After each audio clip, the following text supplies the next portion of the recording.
Why do our stomachs growl?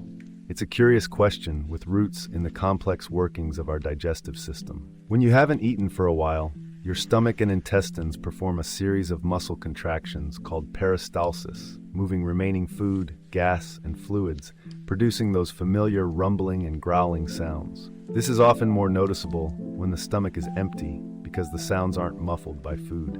It's essentially your body's way of communicating hunger and readiness for nourishment.